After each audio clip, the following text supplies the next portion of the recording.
Shalom saudara, kita berjumpa kembali dalam Renungan Harian GPK Semangat Pinang, edisi Senin 4 September 2023, kembali bersama saya Guru Injil Filemon. Kita membahas Injil Matius episode yang ke-42. Saudara, kalau saya mengajukan sebuah pertanyaan, kira-kira apa perkataan Tuhan Yesus yang paling penting selain perkataannya tentang penebusan dosa? Kira-kira apa jawabannya? Saya mengajukan usul bahwa mungkin teks yang akan kita pelajari hari ini mungkin adalah perkataan Tuhan Yesus yang paling penting selain masalah penebusan. Bisa saja saudara-saudara setuju, bisa juga tidak masalah, tetapi yang penting adalah mari kita melihat apa maksud dari perkataan Tuhan Yesus berikut ini dan mengapa kemudian saya berpikir mungkin ini bisa dinominasikan. Apakah ini adalah perkataan yang paling penting setelah masalah penebusan? Saudara, mari kita membaca dari Matius pasal 6 ayat 19 hingga 24. Demikian bunyi firman Tuhan. Janganlah kamu mengumpulkan harta di bumi ngengat dan karat merusakkannya, dan pencuri membongkar serta mencurinya. Tetapi kumpulkanlah bagimu harta di surga. Di surga ngengat dan karat tidak merusakkannya, dan pencuri tidak membongkar serta mencurinya. Karena di mana hartamu berada, di situ juga hatimu berada. Mata adalah pelita tubuh. Jika matamu baik, teranglah seluruh tubuhmu. Jika matamu jahat, gelaplah seluruh tubuhmu. Jadi jika terang yang ada padamu gelap, betapa gelapnya kegelapan itu. Tak seorang pun dapat mengabdi kepada dua tuan. Jika demikian, ia akan membenci yang seorang dan mengasihi yang lain, atau ia akan setia kepada yang seorang dan tidak mengindahkan yang lain. Kamu tidak dapat mengabdi kepada Allah dan kepada Mammon. Mari kita berdoa, mohon pimpinan Tuhan untuk menolong kita mengerti apa yang Tuhan maksudkan dan kita mempelajari makna-makna di dalam teks-teks ini. Mari kita berdoa. Tuhan, tolonglah kami untuk mengasihi Tuhan dengan cara merenungkan firman-Mu, menelaahnya, mencoba memahaminya, dan kami mohon juga Tuhan memampukan kami untuk melakukannya dalam kehidupan kami, menjadikannya bagian dari kehidupan kami sehari-hari. Pakailah hamba-Mu untuk boleh menjelaskan apa yang sudah dipelajari, dan boleh membagikannya kepada orang yang mendengarkan atau menyaksikan rekaman renungan ini. Di dalam nama Tuhan Yesus kami berdoa dan berserah. Amin. Nah, saudara, sebelum saya menjelaskan mengapa saya menduga atau saya merasa ini mungkin perkataan Tuhan Yesus yang paling penting setelah masalah penebusan dosa kita, mari kita lihat dulu beberapa detail dari teks ini. Sadarilah ada perubahan kata subjek dari kata kalian ayat 19 hingga 20 menjadi kamu atau masing-masing kamu ayat 21 hingga 24. Memang di dalam terjemahan bahasa Indonesia selalu memakai kata kamu sehingga kita tidak bisa membedakannya. Tetapi kalau kita melihat di bahasa asli atau dalam terjemahan lain, jadi kalau saya terjemahkan ulang, kalimat Tuhan Yesus adalah, janganlah kalian mengumpulkan harta di bumi ngengat dan karat merusakkannya dan pencuri membongkar serta mencurinya.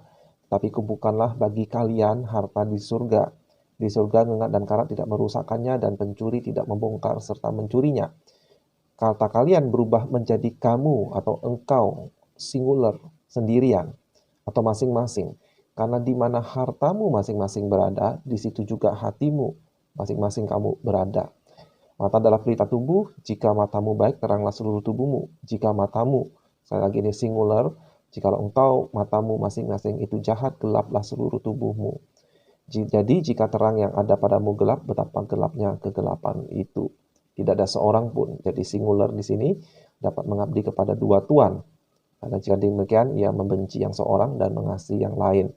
Atau dia akan setia kepada seorang dan tidak mengindahkan yang lain. Kamu masing-masing tidak dapat mengabdi kepada Allah dan kepada Mammon. Jadi penekanan ini ada pada masalah individu atau masing-masing. Memang Tuhan Yesus menasihati, janganlah kita ya secara komunal mengumpulkan harta di bumi. Mari kita bersama-sama berjuang kumpulkan harta di surga.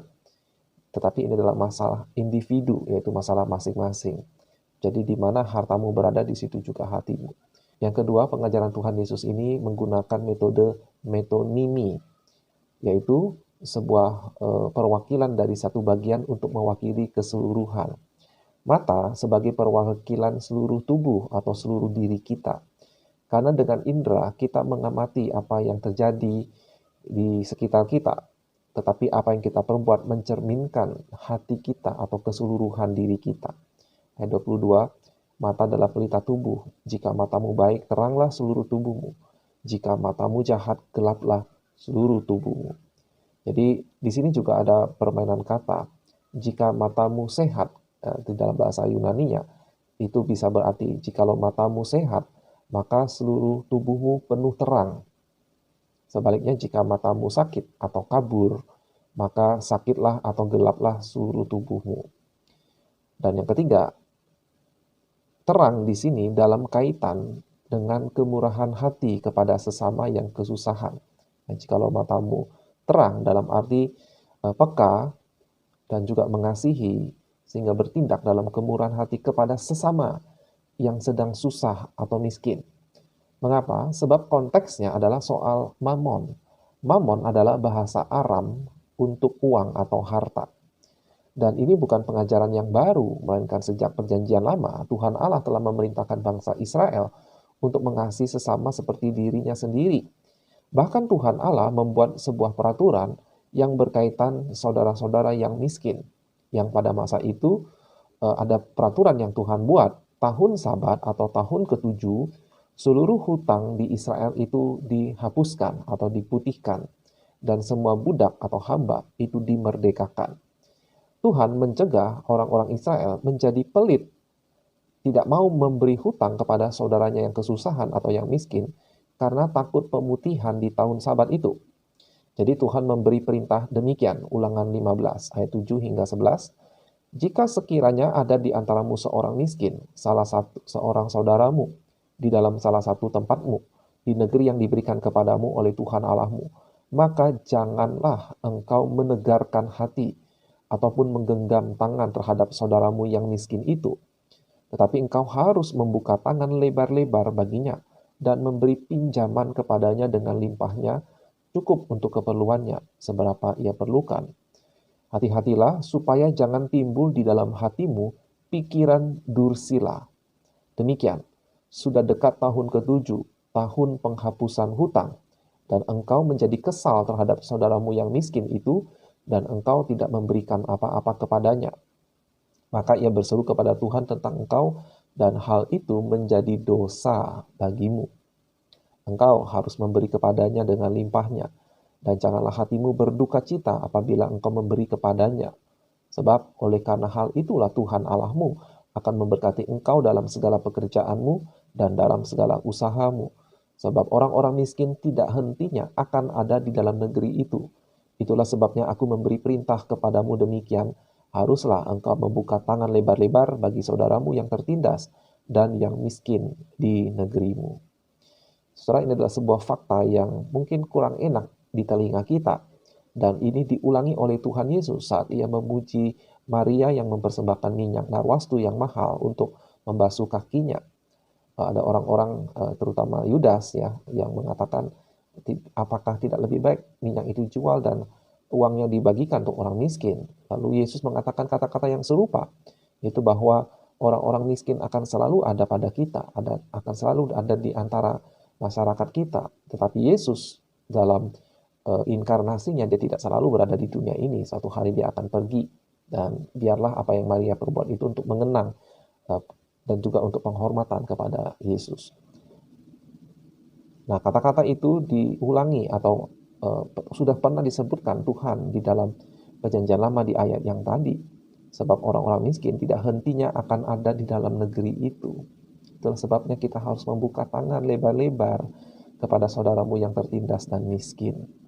Bahkan di saat ada kemungkinan karena tahun Yobel, tahun Sabat, mereka tidak lagi diwajibkan untuk membayar hutang mereka karena pemutihan tadi. Tetapi jangan kita kesal, jangan kita marah, karena ada janji Tuhan. Sebab oleh karena itulah Tuhan Allahmu akan memberkati engkau dalam segala pekerjaan dan dalam segala usahamu. Tuhan yang akan membalas perbuatan baik kita. Dan inilah yang Tuhan Yesus maksudkan dengan perkataannya, jangan kumpulkan harta di bumi, melainkan kumpulkan harta di surga. Jadi sekarang, mengapa saya berpendapat mungkin ini adalah perkataan penting terpenting setelah kata-kata Tuhan Yesus berkaitan soal penebusan dosa. Mengapa saudara saya merasa seperti ini? Karena menurut saya banyak orang Kristen yang masih kesulitan untuk menjawab, setelah kamu ditebus oleh Yesus Kristus, setelah kamu menjadi percaya, lalu apa? Apa yang akan kamu lakukan dengan hidupmu? Tentu yang paling penting adalah bersaksi, menyelamatkan jiwa-jiwa, berbicara tentang penebusan. Tetapi setelah itu apa? Atau selain itu apa? Penebusan adalah berita terpenting. Itu adalah inti ajaran Injil. Itulah tujuan Yesus datang. Itulah alasan Allah Tritunggal mengizinkan setan mencobai Adam dan Hawa dan jatuh dalam dosa. Dan itulah alasan Tuhan membebaskan Israel dari Mesir. Tuhan membentuk mereka menjadi suatu bangsa. Tuhan mengirimkan nabi-nabi. Tuhan berbuat banyak hal terhadap mereka untuk mengajarkan tentang masalah penebusan. Oke. Tetapi setelah seseorang bertobat, menerima Tuhan Yesus sebagai Tuhan dan Juru Selamat, bersaksi, memberitakan Injil, selain itu apa? Banyak orang Kristen berhenti atau cukup puas di sana. Tetapi kemudian, saya pakai istilah bengek ya, asma dalam mengisi keselamatannya sendiri. Yesus memberi jawaban, jangan kumpulkan harta di bumi, kumpulkan harta di surga.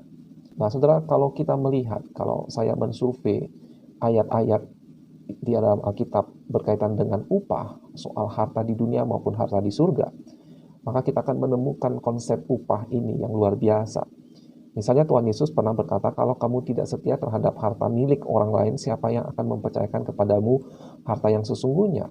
Ini menunjukkan bahwa harta di dunia ini milik orang lain. Mungkin yang Tuhan Yesus maksudkan adalah milik Allah. Yang intinya, kita tidak akan memiliki harta kita di dunia ini selama-lamanya. Suatu hari akan kita serahkan kepada orang lain karena kita akan meninggalkan dunia ini. Jadi kita harus setia menggunakannya dalam cara yang baik. Tuhan berkenan, sehingga Tuhan kemudian berkenan memberikan kepada kita harta kita sesungguhnya yang akan menjadi milik kita yang kekal di surga.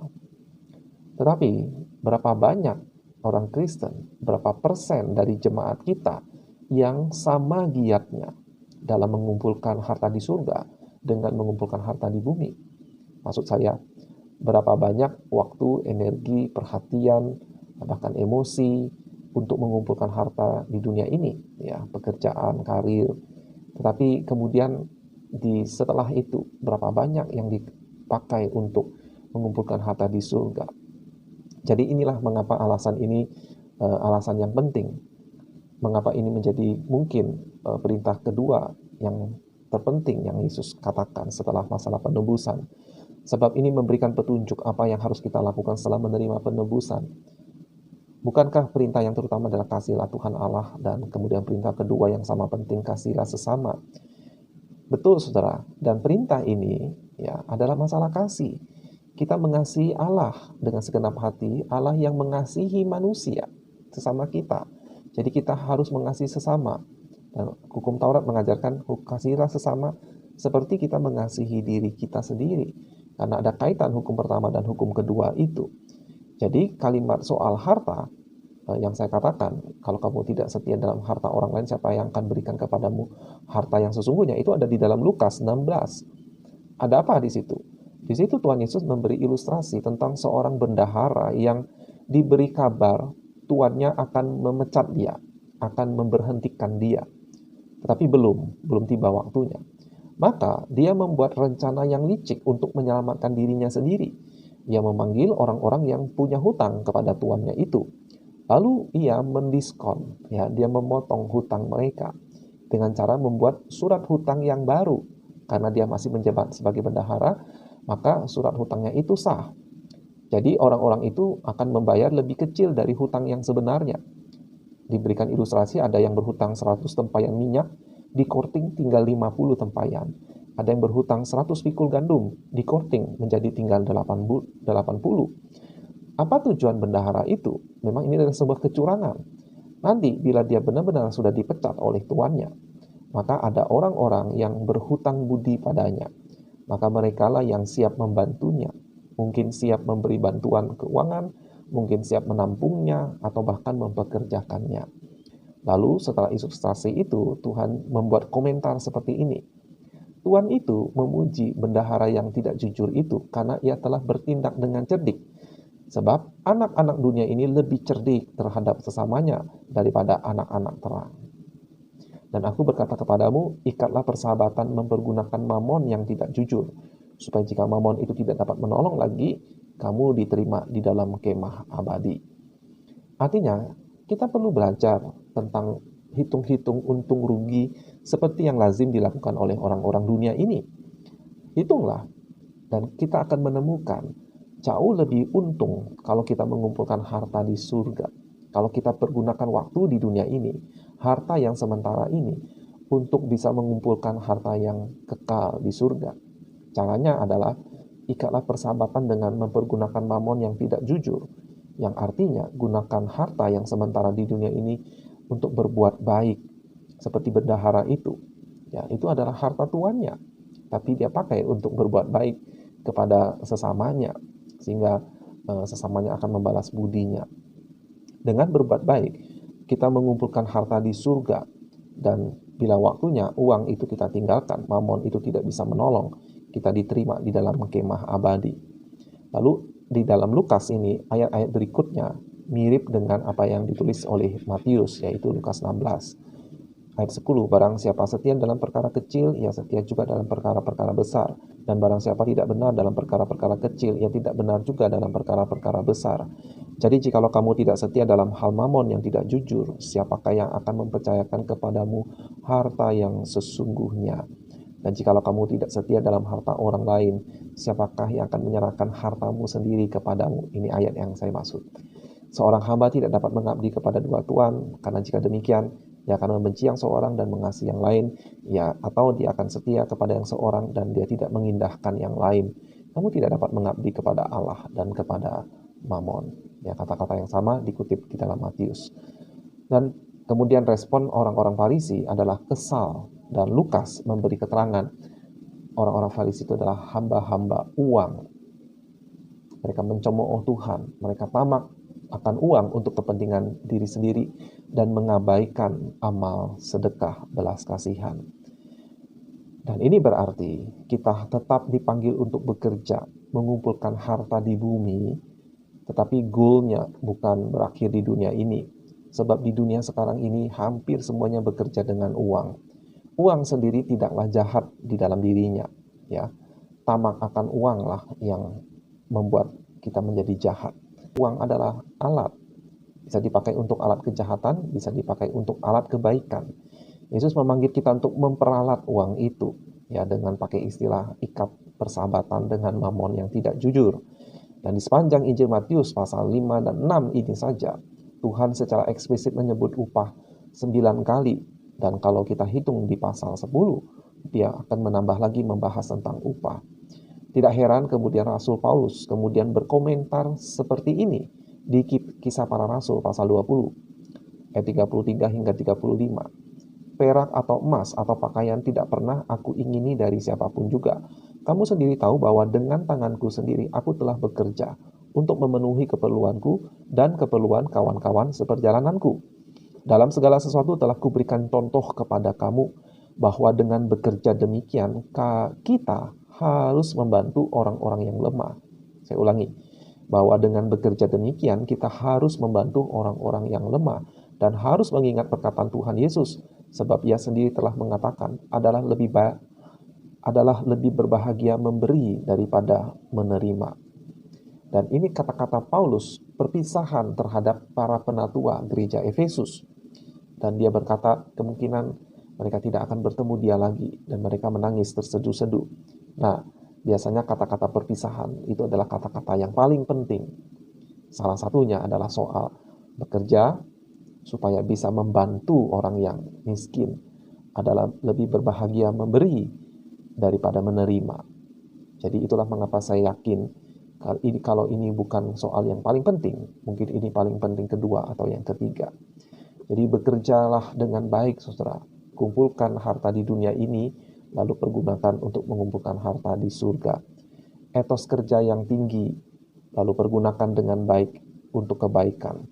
Kumpulkan harta di surga. Mengasihi Allah yang mengasihi sesama kita, sehingga kita mengasihi sesama seperti Allah mengasihi mereka dan seperti kita mengasihi diri kita. Allah yang dimuliakan, sesama terutama yang miskin diuntungkan, dan kita juga mendapatkan upah yang kekal. Ini adalah win-win solution, ya. Tetapi saudara, tentu saja kita tidak naif. Akan ada orang-orang yang ya bisa dibilang kurang ajar, yang malas, yang akan memperalat kita.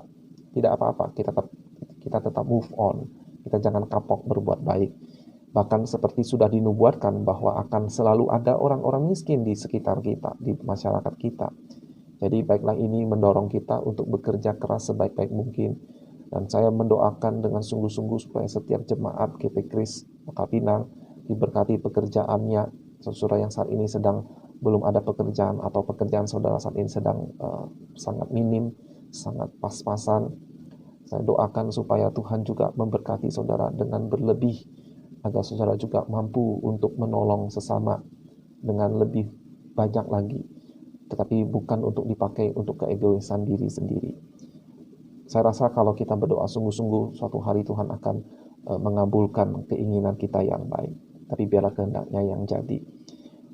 Saudara, itulah mengapa Tuhan Yesus menyuruh murid-murid untuk meneladani bendahara yang tidak jujur ini.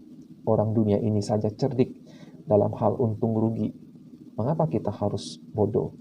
Jangan-jangan kita membungkus kemalasan kita dengan kerohanian yang palsu. Baiklah, kita menjadi aware, kita jadi waspada, dan kita sadar setiap pekerjaan kita itu berharga, khususnya bagi saudara yang secara langsung bekerja untuk menghasilkan profit. Ya, profit itu tidak salah asal digunakan untuk yang baik dan dicapai dengan cara yang benar juga. Kiranya Tuhan memberkati. Sampai jumpa di episode berikutnya.